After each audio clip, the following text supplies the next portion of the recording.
Pumasok na sila at hindi na pinigilan ng guard. Akala talaga nila ay makakalusot sila. Pagkapasok nila ay may pinto roon na nakasara. Nangangailangan ng card. Kinuha ni Mika sa bag ang inhandang card pero ayaw basahin ng system. Pinagawa ito ng kaibigan sa rekto ng araw na nagkita sila roon bago sila umuwi ng Laguna. Magbantay ka na, Best. Ipapasok ko na Wika nito sa kanya habang sinusubukan na nitong ipasok ang card. Shit! Ayaw basahin, Best. Wika ni Mika habang ipinipilit ang card. Try mo ulit. Wika naman niya rito at muli nitong ipinasok ang card. Ayaw talaga. Wika nito na tila nawawala na ng pasensya. Pinagpapawisan na rin ito dala siguro ng stress. Ako nga. Itatry ko.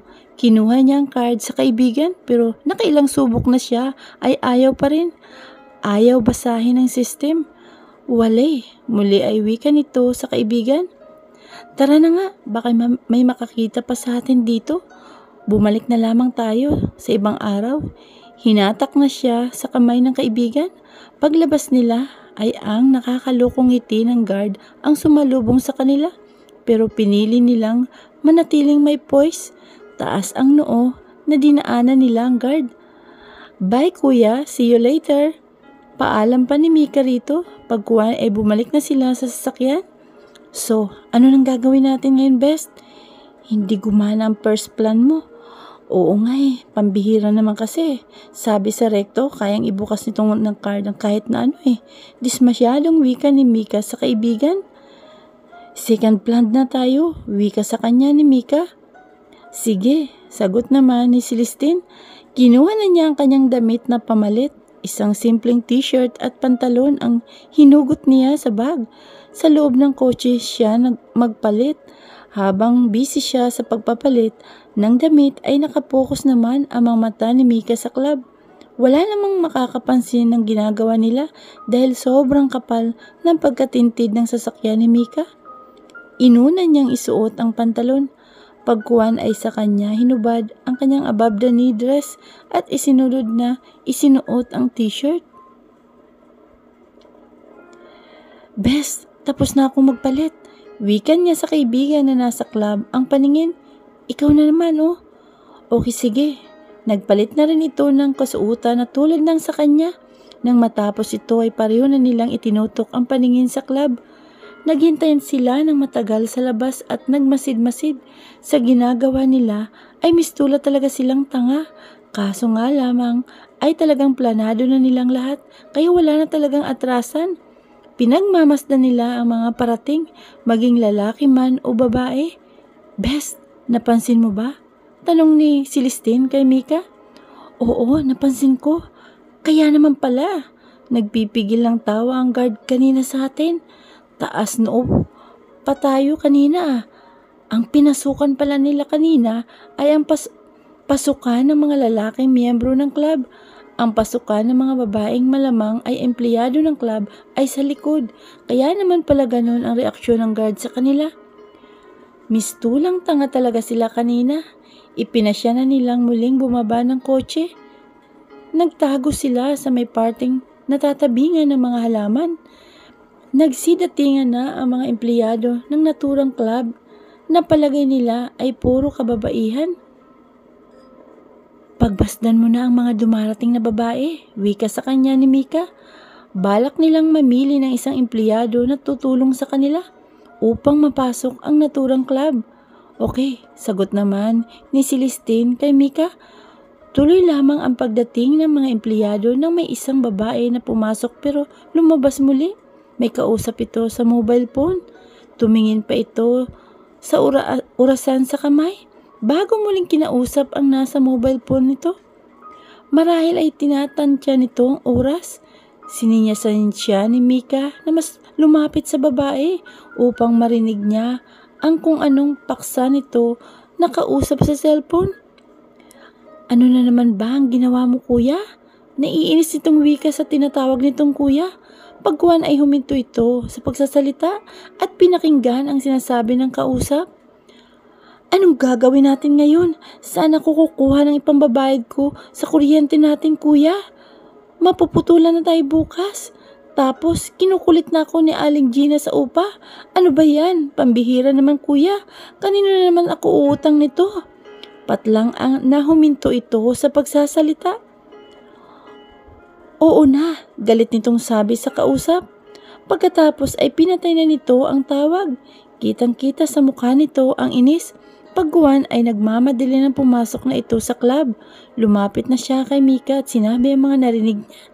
Jackpot! Bulalas nito. Problem solved. Tara na sa kotse. Aya nito sa kanya at nagpatiuna na sa paglakad.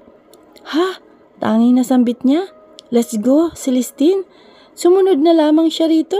Sumakay muli sila ng sasakyan. So, what's the plan? Tanong niya rito. Narinig mo yung babae, hindi ba? Nangangailangan siya ng pera. Siya na ang susi sa pagpasok mo sa club. Babayaran natin siya. Tumpak.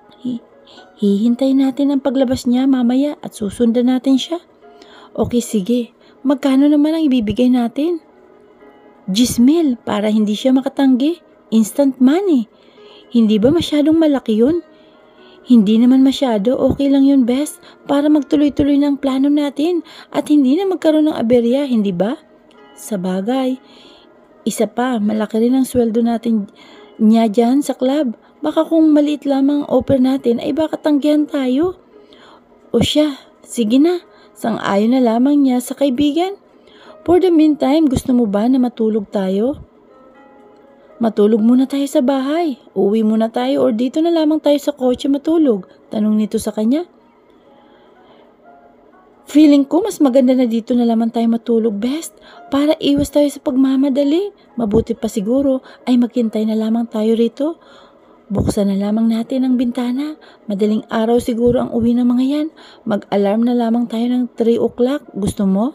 O siya, sige. Nakatulog naman silang dalawa sa kotse dahil siguro sa pagod nila sa pag-iisip ng plano. Nagising sila sa alarm ng kanilang cellphone. Inaantok man ay pilit niyang ginising ang sarili. Ilang sandali lamang ay nagsilabasa na ang mga empleyado. 4:00 pa lang pala pag-out ng mga ito sa club. Lumabas na si Mika sa sasakyan. Nagsuot ito ng itim na cap. Saglit ko na lamang abangan yung babae. Ikaw dito ka na lamang sa kotse. Susundan mo ako mamaya, ha? Wika ni Mika sa kanya na sinang-ayon na naman niya. Tinanaw niya ito at naghintay sa gate. Habang tinatanaw niya ito ay hindi niya maiwasan na makonsensya. Isinali pa kasi niya ito sa kagagahan niya, pero ang gaga naman ay sinuportahan pa siya. Kakaibang kaibigan ito sa kanya. Higit pa sa magkapatid ang turingan. Ang turingan nilang magdalawa sa isa't isa. Pinunan nito ang oras na hindi binigay sa kanya ng kanyang papa. Sa tuwin ay hindi na sila halos nagkikita. Nasa iisang bahay sila. Pero tila napakalayo nito. Pero si Mika kahit sobrang layo nito, basta kailangan niya ang tulong nito ay palagi itong nasa tabi niya. Balang araw ay masusuklian din niya ang kabutihan nito sa kanya. Suminyas na ito sa kanya bilang hudyat na nakita na nito ang babae. Kaya in-start na niya ang kotse. Nagsimula na lamang nilang sundan ang babae. Nang sumakay ito ng tricycle ay dali-dali niyang isinakay si Mika at sinundan ang tricycle na lula ng babaeng sinusundan nila hanggang sa bumaba ito sa isang eskineta. Wala silang nagawa kung hindi i-park ang sasakyan sa highway. Napilitan silang maglakad pareho. Sinundan nila ang babae nang bigla itong mawala. Teka bes, saan nagpunta yun? Dismayadong wika ni Mika sa kanya. Ewan ko nga, biglang nawala eh. Sagot naman niya. Habang lilingalinga sa paligid. Hindi naman siguro peri yun ah. Ano? Idinaan na lamang niya sa biro ang pagkadismasya? Siyempre hindi. Baliw lang ang naniniwala na may pere. Ano nang gagawin natin ngayon? Hindi ko rin alam eh. Honestly, magagahol na tayo sa oras kung hahanap pa tayo ng ibang babae. Lingid sa kalaman nila, ay nakalata na pala ang babae sa kanila. Mula pa kanina nasundan nila ito. Nagkubli ito sa likod ng isang karton na nagkakalat sa daan. Madaling naikubli ni Angela ang sarili dahil medyo nasanay na siya sa mundo ng trabaho na ipinasok niya ay kailangan niyang maging alisto. Lalo pat walang liwanag kung umalis siya at umuwi. Doble ang pag-iingat niya. Mahirap nang mabiktima siya ng kawatan at rapist sa daan. Ang ipinagtataka niya ay 2 babae pa lang sumusunod sa kanya. Base sa naririnig niya ay hindi kawatan ang mga ito. Hindi naman mukhang armado ang mga ito. Kung ganon, sino ba ang mga ito? At ano ang pakay nito sa kanya? Ipinasya na lamang niya na lumitaw sa pinagtataguan. Teka, ako bang hinahanap nyo? Lumabas na siya sa kanyang pinagtataguan. Siya si Angela. At may gulang na 24, single pero may 2 taong gulang na anak at breadwinner sa kanyang pamilya. Isa sa empleyado ng guest relationship officer sa Wallflower Club. Lumingon naman ang 2 babae, sumusunod sa kanya. Tila slow motion sa pelikula na humarap ang mga ito sa kanya. Hindi nila masyadong aninag ang mga mukha dahil madilim pa. Dagdag pa na parehong nakasuot ng cap na kulay itim ang 2 babae.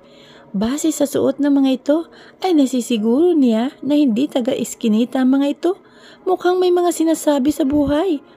Nabigla naman sa biglang paglitaw ng babae ay pinanatili pa rin ni Mika si Celestine ang poise nila sa pagharap sa babae. So, nahalata mo pala kami. Kaswal na sagot ni Mika rito habang siya ay animo supporting actress sa telebisyon at nasa likod ng kaibigan habang nakapimamiwang. Kung titingnan sila ngayon ay animo silang gumaganap ng isang drama. Ang babae ang bidang inaapi at sila ang kontrabidang magpapahirap dito. So, tama nga ako na kanina niyo pa ako sinusundan. Nakapimewang at taas ang kilay na tugon nito sa kanila. Mukhang palaban din pala ito, katulad nila. Oo, kanina ka pa namin sinusundan. Kampanting sagot ni Mika habang si Celestine ay nakamasid lang pero nakahanda kapag may biglang may maging problema. Mas ipinaubayan niya kay Mika ang lahat sa ngayon dahil ito ang mas may poko sa kanya sa ngayon. Hindi ko kayo kilala para sundan niyo ako. May binabalak ba kayong masama? Diretsong wika naman ni Angela sa mga babae. Malamang wala. Pilosopong sabi ni Mika rito. Kasi kung mayroon, baka hindi ka na nakarating dito. Doon pa lamang sa club ay wala ka na, hindi ba?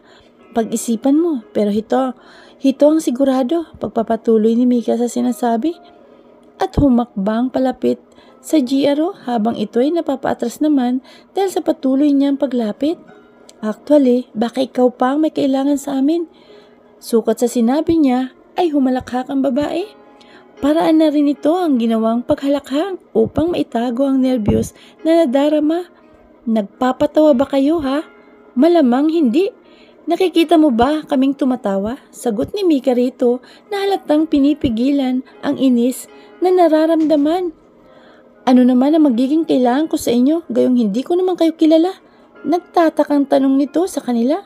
Pinaglipat-lipat ang tingin nito sa kanilang 2. Ngayon, pwede ba sabihin nyo na kung ano talagang kailangan nyo sa akin? Sabihin nyo na, mababa ka sa tinig nito ang pagkainip. Pagkuwan ay pasimple na lumilinga sa paligid kung may iba pang kasama ang mga babae. Nagkatingin na naman si Celestine at si Mika. Ayaw nyo, kung wala naman, mabuti pa huwag nyo na akong susundan. Ngayon, kung may problema kayo sa mundo, huwag nyo akong idamay. May sarili rin akong problema, kaya maiwan ko na kayo. Dinaanan sila nito at nagsimula na itong lumakad palayo. Paano kung kami pala magbibigay ng solusyon dyan sa problema mo? Malakas ang tinig na pahabol na sabi ni Mika rito. Ano naman may bibigyan yung solusyon? Hindi lumingon na sigaw nito habang patuloy ito sa paglalakad. Instant Gismil para sa'yo, malakas na sabi ni Mika na ikinalingon nito. Nagpapatawa ba kayo? Mga baliw? Bakit nyo naman ako bibigyan ng Gismil? Siyempre, hindi kami baliw. Natural na may kapalit ang Gismil namin. Sa panahon ngayon, wala nang libre. Niloloko nyo ba ako? Mukha ba kaming nakikipaglukuhan sa'yo? Excuse me. Hindi kami mag-aaksaya ng panahon na sundan ka at bibigyan ka ng 10,000 para lang makipaglukuhan lamang sa'yo ha. Paano kayong nakakasiguro na kakagat ako sa sinasabi niyo? Kailangan mo ng pera, mapuputulan ka ng kuryente, hindi ba? Paano? Hindi mo na kailangan malaman kung paano namin nalaman. Lumalapit na ang instant 10,000 sa'yo. Baliw ka na lang kung tatanggihan mo pa. Anong kapalit? Wala bang lugar na pwedeng maupuan dito? Nangangawit na kami nitong kaklase ko eh. Sa halip ay sagot niya sa babae. Total naman ay obvious na interesado na ito sa alok nila. Tara, roon tayo sa karinderya. Malapit na lamang dito yun. Nagpatiuna na itong naglakad sa kanila. Sige, tara na. Sinundan nila ang babae hanggang tumigil ito sa isang maliit na karinderya. May kape ba sila rito? Oo, Aling Lusing, tawag nito sa may-ari ng karinderya. Lumapit naman ang medyo may edad ng matanda sa kanila. Nakasuot ito ng duster na bulaklakin. 3 kape po sa amin. Nakangiting wika nito sa matanda. Sige, wala na kayong idadagdag. Tanong ng matanda. May pandesal po ba kayo rito? Singit ni Mika. Oo, Ining, mayroon din. Sige po, bigyan nyo kami ng 10 piraso. Sige, Ining. Sagot ng matanda at tumalikod na. So, anong kapalit ng 10,000? Agad na tanong niya sa 2 babae. Naintriga siya sa mga ito. Hindi niya kilala pero bibigyan siya ng 10,000. Naisip niya na tatanggihan kanina pero palagay niya ay hindi yun ang tamang panahon para tumanggi. Kulang pa ang nadilihensya niya sa club na tip. Sa susunod na linggo pa ang kanyang sweldo. Wala siyang alam na pwedeng utangan dahil hindi pa niya nababayaran ang iba pa niyang nautangan. Hindi sana siya magkakaroon ng ganitong problema kung hindi ipinantalo sa sugal ng kuya niya ang ibinigay niyang pambayad nila ng kuryente. Hindi niya kakayanin ang walang kuryente sa bahay. Sobrang init sa loob ng apartment na inuupahan nila. Dahil sa sobrang dami nilang nakatira sa bahay, kasama nilang nakatira ng inay niya at anak sa apartment ang 2 kuya niyang parehong may asawa na. Ang kanyang inay ay kasulukuyan pa na nagda-dialysis. May natitira pa sana silang ipon ng inay niya kahit papano kung nakatira sila sa mas maliit na apartment at silang 2 lamang ang nakatira. Hindi sa nagrereklamo siya pero marami na sana siyang ipon dahil sa laki ng kanyang sinisweldo. Kung hindi lang sana napupunta sa lahat ng bayarin ang sweldo niya. Siya ang bunso sa kanilang 3 pero parang siya ang panganay dahil siya ang breadwinner. Pasan niya ang parehong pamilya ng mga kuya niya. Siya ang nagbabayad ng ilaw, kuryente at upa nila sa apartment. Wala siyang magawa. Hindi naman niya maatim na sa kalsada sila titira. Ang mga pamangkin niya kaya naman pikit mata niyang tinanggap ang mga ito sa apartment. Ang nakakainis nga lang ay parehong batugan ang 2 niyang kuya, mga sugarol pa. Inaasa ng mga ito sa sugal ang kakainin ng pamilya ng mga ito. May panahon na swerte pero madalas ay malas. At kapag malas ay siyang tagasalo ng kamalasan na yun. Siya ang obligadong magpakain sa pamilya ng mga ito. Baka gusto mo muna kaming kilalanin bago ka magtanong sa 10,000. Ah, okay. Natatawa na wika nito sa kanila. Ako si Angela, GRO sa club. Pakilala niya sa mga ito. Iniabot niya ang kamay sa isang babae. Hindi niya ikinahiya ang trabaho dahil sa nakalipas na taon ay ito ang bumuhay sa pamilya niya. Kahit pa sa araw-araw ay nanunuyang tingin ang sumasalubong sa kanya kapag nasa labas siya ng bahay nila dahil nga sa nature ng trabaho niya. Well, ako si Linda at siya naman si Nora. Pakilala ni Mika sa babaeng nagpakilala sa pangalan na Angela. Tinanggap niya ang pakikipagkamay nito. Matapos siyang kamayan ay iniabot din nito ang kamay kay Celestine at malugod naman na tinanggap ng kaibigan niya. Bahagi ng kanilang plano ni Celestine ang hindi ipalam ang totoo nilang pagkakilanlan kay Angela. Mahirap na, in fairness, ay maganda sa malapitan si Angela. Sayang nga lamang dahil kung tutuusin ay mukha rin itong anghel. Problema lamang ay nasadlak ito sa ganung uri ng trabaho. Baka pwede ko nang malaman ang kapalit ng 10,000 na ibinibigay niyo sa akin. Simple lang ang kapalit. Pabor pa nga sa'yo eh. Ano nga? Naiinip siya bigla. Kailangan na niyang malaman kung kaya niyang ibigay ang hihingin na kapalit ng mga ito sa kanya para kung hindi niya kaya ay tapusin. Dahil maghahanap pa siya ng pandagdag sa pambayad ng kuryente nila. Mag-absent ka mamaya sa trabaho? Simpleng sagot ni Mika. Ha? Hindi makuha ni Angela ang tinutungo ng usapan nila? Kami ang papalit sa'yo. Mamayang gabi. Teka, naguguluhan ako. Ano bang ibig niyo sabihin? Tanong niya sa dalawang babae. Nang dumating na si Aling Lusing at bitbit ang tray may laman ng 3 tasa ng kape at pandesal, inilapag na nito sa mesa ang tray. Salamat Aling Lusing, wika ni Mika rito, pagkatapos ay inabutsak matanda ang 100 na buo. Keep the change po Aling Lusing. Masayang masaya naman ang matanda at lubos ang pasasalamat sa kanya. Pagkuwan ay nagpaalam na ito at iniwan sila. Inumin muna natin ang kape, wika pa rin ni Mika. Mukhang masarap ang pandesal, bagong luto. Oo, masarap nga ang pandesal ni Aling Lusing. Masayang sagot ni Angela sa kanila. Balik tayo sa usapan. Muli ay sabi ni Mika nang matapos na silang magkape. Tungkol sa naguguluhan ka, alam mo, walang magulo sa ibig namin sabihin. Mag-absent ka lang. Ibigay mo sa amin ang keycard mo. At isa sa amin ang papalit sa'yo. Nababaliw na ba kayo? Hindi makapaniwala si Angela sa sinasabi ng 2 estrangerong babae. Bibigyan siya ng 10,000 makapasok lamang sa club.